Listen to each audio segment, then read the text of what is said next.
Loy kaya itong mga alaga o santaya og hikling. Kay init man kayo ang panahon, inya stressad ni sila kay bag-ong gipang butangan og wing ban. Nagtaod ang bakbakan og wing ban kaganina kauban sa WPC. So stress kay sila mga naong kay nanay latag gidala-dala sa ilang pako. Tong uban o nagtuwad-tuwad og inom sa kuan, tubig nila. Ang ilang tubig na nakahatag na dai ko og kuan electrolyte ani ganina kay after sa ilahang wingban gipangligo man sila. Nag-hard ta og mga boys ganina kay dili makaya sa kuan trabaho dagang kayo so nag-hard tag duha.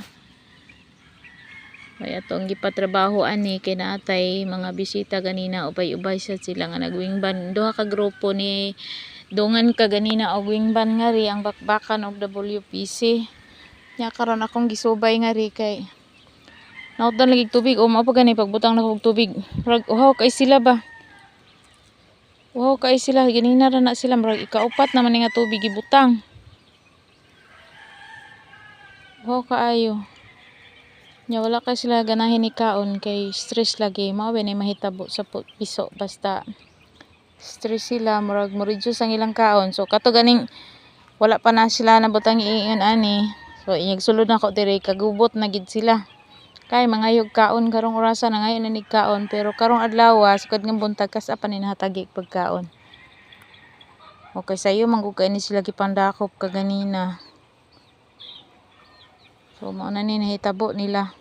Santayag hikling unta walay sipon so naghatag tag dali-dali og kuan pang anti-stress. Karong kuan day nang ilahang lawas ba. Kay stress kay ni sila gana kapilag hikap tapos nagbakuna pa jud nagkuraysa pa gid sila. So inani ka kuan ang ato ang kuan. Basta mag-breeding ta.